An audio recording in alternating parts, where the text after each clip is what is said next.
안녕하십니까. 매 눈으로 세상의 흐름 읽어드리는 와이타임스 정세 분석의 추부길입니다. 미국 바이든 정부의 새 안보 지침이 미국 시간으로 3일, 한국 시간으로 4일 공개됐습니다. 전체 24쪽 분량인데요. 국가안보전략 중간 지침이다. 이런 제목으로 공개가 됐습니다. 그런데 이 문건은 정식 이 국가안보전략, 그러니까 NSS라고 그러는데, 이 NSS가 마련될 때까지 이 바이든 행정부의 외교안보 방향의 근본이 될 것이다. 이렇게 백악관은 설명하고 있습니다. 이 국가안보전략 중간 지침은 국무부, 국방부 등이 외교안보 분야에 대한 주요 정책을 내놓기 전에 이 해당 정부의 개괄적인 외교안보 정책 방향을 국내외에 알리는 그런 성격을 갖고 있습니다. 그러니까 몇 달 뒤에 이제 분야별로 상세한 내용이 담긴 최종적인 NSS 지침 보고서가 나오기 전까지는 현 정부의 외교안보 정책 바이블로 역할을 하게 되는 셈입니다. 이 바이든 대통령의 명의로 공개된 이 지침서가 이 바이든 대통령 취임 40여일 만에 나왔다는 점에서 예상보다 빨리 미국의 외교안보 정책이 조율되고 있다는 것을 보여줍니다. 이건 역설적으로 현재의 국제사회의 흐름이 그렇게 느긋하게 대응할 만한 여유가 없다, 이런 것으로도 해석될 수가 있을 겁니다. 이번 지침서는 우선 전 세계의 권력 분포 양상이 바뀌면서 새로운 위협이 생겨나고 있다 그러면서 특히 중국은 빠른 속도로 더 단호해지고 있다라고 지적을 했습니다. 지침서는 이어서 중국이 아닌 미국이 국제 어젠다를 설정하고 우리의 가치와 이익을 증진시키는 새로운 글로벌 규범과 합의를 형성하기 위해 다른 국가들과 협력해야 한다, 그렇게 말하면서 중국의 공격과 위협을 막기 위해서 동맹 및 파트너 국가들과의 네트워크를 강화해야 된다라고 강조를 했습니다. 그러면서 지침서는 중국의 이웃 국가들이 외국의 개입이나 강압 없이 스스로 정치적 결정을 낼 수 있도록 지원하겠다 그러면서 이 대만과 홍콩, 신장, 티베트 지원 및 협력을 약속했습니다. 이건 내정 간섭을 하지 말라는 중국 측 요구를 묵살한 것이죠. 한마디로 미국의 외교안보 정책의 초점을 중국이라는 거대 글로벌 권력과의 경쟁에 맞추겠다, 이런 의도를 분명히 보여주고 있는 겁니다. 백악관의 이 국가안보 전략 지침 발표에 앞서서 이 토니 블링컨 미 국무장관은 28분간의 첫 외교정책 연설에서 8대 외교 과제 중에서 그중 중요한 하나로서 중국을 지목했습니다. 8대 외교 과제가 뭐냐면 팬데믹 억제, 경제위기 극복, 민주주의 회복, 이민정책, 동맹복원, 기후변화, 기술 분야에서의 리더십 확보에 이어서 마지막으로 거론한 부분이 중국이었습니다. 블링컨 장관은 이 러시아와 이란, 북한 같은 나라들이 미국에 심각한 도전을 던지고 있다라고 전제하면서도 그러나 중국에 비할 바는 아니다라고 강조를 했습니다.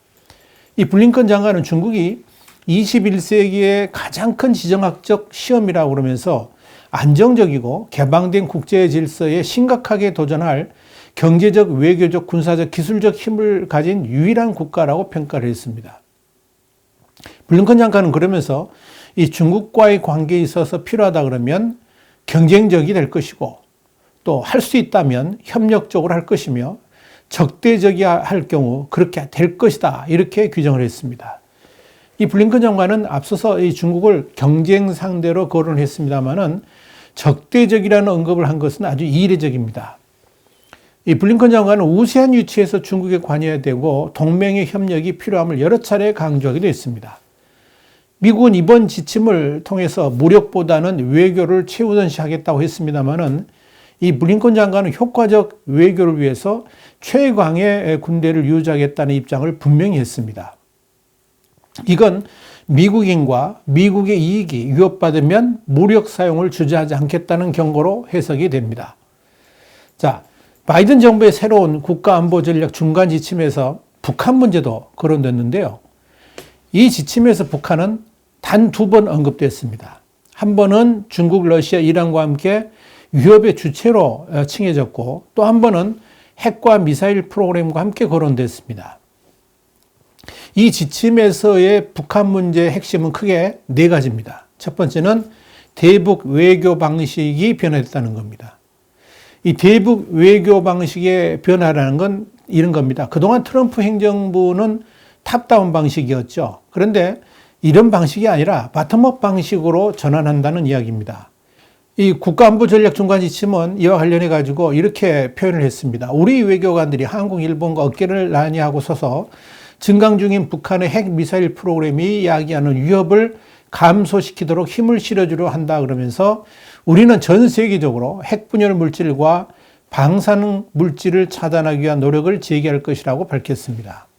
여기서 외교관들에게 힘을 실어준다는 것은 기본적인 대북 외교 방식을 바텀업 방식으로 가져가겠다는 의미입니다. 그러니까 전임 도널드 트럼프 대통령의 대북 외교 방식이 탑다운 방식이었죠. 그런데 그런 형식으로 대북 문제를 풀지는 않겠다는 의지를 이번에 표현한 겁니다. 다시 말씀드리면 지난 트럼프 정부에서는 정상 간 먼저 어떤 사안에 대해서 합의를 거친 뒤에 그 결과에 대해서 양측 관계자들이 실무 작업을 진행하는 방식으로 북한 문제를 풀려고 했는데 이 바이든 정부에서는 이와 정반대로 실무선에서 완전 협상이 끝난 상태에서 정상 간 만남으로 가겠다 이런 의미입니다. 이런 바텀업 방식은 북한 김정은이 제일 싫어하는 스타일입니다. 만기 칠남 스타일의 이 김정은은 어느 누구에게도 북핵에 관한 결정권을 위임해 주지 않습니다. 그래서 북한의 외교 실무진들이 심지어 김여정이라고 할지라도 이 북핵 문제에 대한 협상 결정권을 갖지 못합니다. 김정은이 나서야만 뭔가 결정을 지을 수 있는 그런 구조죠. 김정은의 스타일이 그런 방식이기 때문에 트럼프 정부 때는 합의 맞았습니다만은 바이든 정부의 바텀업 방식으로는 결코 북한과의 외교적 진전이 한 발짝도 진전시키기 어려울 수 있다. 이런 전망이 그래서 나오는 겁니다. 두 번째는 동맹과 함께 북핵 문제를 풀어갈 것이라는 점입니다. 이 북한 문제와 관련해 가지고 이번 외교 지침에 거론된 두 번째 핵심 바로 그건데요. 한미일 동맹의 힘으로 북핵 문제를 함께 풀어가겠다는 겁니다. 이번 지침에서 이 북핵 문제에 대해서는 우리는 북한의 커지는 핵과 미사일 프로그램이 제기한 위협을 감소시키도록 노력하기 위해서 한국, 일본과 어깨를 맞대고 서서 우리의 외교관들에게 권한을 부여할 것이라 이렇게 썼습니다. 여기서 한국, 일본과 어깨를 나란히 한다는 것은 바이든 대통령이 방점을 찍고 있는 동맹 외교에 대한 중요성을 강조한 것으로 해석됩니다. 다시 말씀드리면 이 북핵 문제를 풀어갈 때 미국이 일방적으로 결정하는 게 아니고 동맹국과의 의견 교환, 실무적으로 의견 교환을 거쳐가지고 대북 정책의 방향을 정립하겠다 이런 뜻이죠. 물론 여기에는 역사 문제로 감정이 골이 깊어진 한국과 일본을 향해서 관계를 개선하라는 요구가 담겨 있는 것이라는 해석도 나옵니다. 문제는 이 한국과 일본 간의 대북 문제 해결의 방향이 차이가 날 경우에 어떻게 미국이 조율해 나가느냐 하는 문제입니다. 사실 이미 이 한국과 일본의 대북 접근법은 180도 다르다고 해도 과언이 아닙니다. 문재인 정부의 김정은 눈치 보기와 종북적 외교 방식에 대해서 일본은 이미 상당한 비판을 해왔습니다. 사실 이 한일 간의 무역 분쟁 출발점도 문재인 정부의 친북적 형태로부터 비롯된 것이었죠. 결국 이 한일 간의 대북 문제 접근이 일치하도록 미국이 조율하는 과정에서 문재인 정부의 실체들이 드러나면서 미국의 한국을 향한 압박도 강해질 것이다. 이런 예상들이 나오는 겁니다. 세 번째는 이번 미국의 새로운 안보 지침에서 눈여겨볼 만한 대목인데요. 바로 북한 문제 해결에 있어서 군사력을 이용할 수 있다라고 한 부분입니다.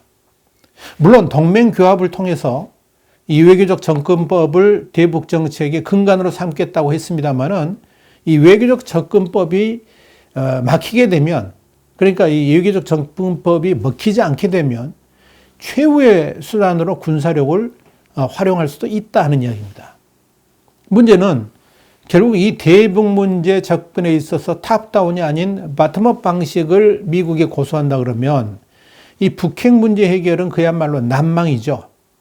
그런데 그렇게 되면 김정은은 이런 문제의 돌파를 위해서 도발을 할 가능성이 높고요.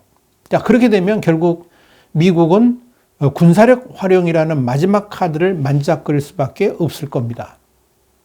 그래서 이 군사력 활용 가능성이라는 카드가 더욱 커져 보이는 겁니다. 마지막 네 번째는 북한에 대한 관심도가 낮다는 겁니다. 이번 국가안보 전략 중간 지침에서 도드라진 점이 바로 이건데요. 이 바이든 행정부의 북한에 대한 관심 의외로 낮다 하는 겁니다. 이번 지침에서 중국에 대해서는 14번이나 거론을 했는데 북한은 딱 2번만 언급했습니다. 그러나 이 트럼프 행정부 때 이 2017년 12월에 내놓은 국가안보 전략에서는 북한을 17번이나 언급을 했습니다. 이를 보면 바이든 행정부는 이 북한을 대중국 정책의 전략적 카드 정도로만 보고 있는 것이 아닌가 이렇게 보여집니다. 그러니까 핵과 미사일 위협에 제거라는 점에서 북한은 중요하지만 당장 미국이 북한과의 관계를 개선함으로 인해 가지고 얻을 수 있는 것은 그리 없다. 이런 판단을 내렸을 수 있다는 의미입니다. 자, 이런 관점에서 보면 미국의 대북한 관점은 현상 유지에 초점을 맞추고 있는 것이 아닌가 해석됩니다. 다시 말해서 서로의 이익을 해치지 않는 선에서 현 상태가 그대로 유지되기를 바라는 의도가 숨겨져 있다는 거죠. 이를 다른 시각에서 본다 그러면 이런 겁니다. 미국과 중국 간의 강경 대결이 원만한 방향으로 흘러간다 그러면 북한 문제는 제2선으로 돌려놓고 전략적 인내의 방식으로 두겠지만 만약 미중 간의 갈등이 최고조에 달하게 된다 그러면 중국과의 문제를 단숨에 해결하기 위해서 북핵 문제를 정면으로 다룰 수도 있다는 의미입니다. 그런데 어떤 방식으로 북핵 문제를 다룰 것인지 여부는 결국 김정은의 손에 달려 있다고 볼 수 있습니다. 김정은이 지금 최대의 경제적 위기를 맞고 있는 상황에서 돌파구를 열기 위한 도발을 한다 그러면 언제든지 상황은 급변할 수 있습니다. 중국 역시 현 체제가 현 상황이 그대로 유지되기를 바랍니다만은 만약에 김정은이 도발을 시도한다 그러면 그 도발 자체가 중국에게는 엄청난 불리함으로 다가올 수 있기 때문에 그럴 겁니다. 그래서 도발 중단을 아마 중국이 북한에게 강하게 요구할 수도 있을 겁니다. 그럼에도 김정은 입장에서는 자신의 체제 안정을 도모하기 위해서 도발로 세계인의 관심을 끌면서 이 대북제재라는 승부수를 던질 가능성도 아주 높습니다. 문제는 현재의 상황에서 특히 미중 간의 갈등이 고조되는 상황이라 그러면 김정은의 승부수는 패착이 될 수도 있다는 겁니다. 자, 이런 관점에서 본다 그러면 북한의 김정은은 이러지도 저러지도 못하는 상황에 갇혀있는 형국이라 이렇게 보면 될 겁니다. 미국은 오히려 그런 상황을 역으로 이용할 수도 있습니다. 미국의 대북한 무관심 전략이 바로 그겁니다. 그렇다고 미국이 북한에 대한 제재를 완화할 가능성은 전혀 없습니다. 오히려 지금 더 강화하고 있습니다. 이건 정면으로는 북한을 쳐다보지 않지만 곁눈질로 계속해서 압박을 가하는 그런 형국이다 이렇게 볼 수 있을 겁니다. 그런 점에서 이번 국가안보전략 중간지침에서의 대북한 전략은 김정은에게 진퇴양난의 고민거리를 안겨줬다 이렇게 말할 수 있을 겁니다. 자, 이번 이 바이든 행정부의 국가안보전략 중간지침의 발표가 공교롭게도 중국의 양회, 그러니까 전국인민정치협상회의하고 전국인민대표대회 이렇게 양회를 개막하는데 이 개막 하루 전날 이루어졌다는 겁니다. 중국이 열려 최대의 정치 행사를 코앞에 두고 미국이 안보 전략에서 중국을 정조준하고 있음을 확인해 준 셈입니다. 이건 중국의 지도부에게 던지는 미국의 경고다 이렇게 봐도 무방할 겁니다. 더불어서 중국 공산당이 원로들에게 미국의 반중국, 반시진핑 의지를 확고하게 보여줌으로 인해 가지고 중국의 미래를 위해서 현명한 선택을 하라고 압박했다고도 볼 수가 있을 겁니다.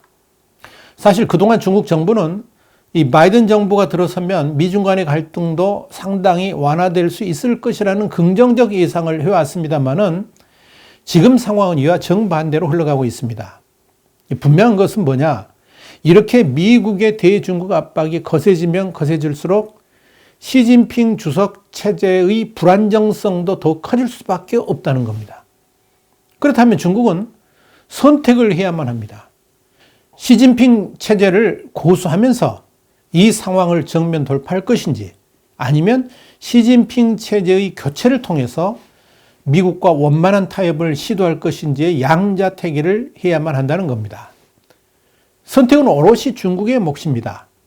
중국의 미래가 결국 내년에 시진핑 3연임을 시도할 당 대회까지 그 시기에 달려있다고 해도 과언이 아닙니다.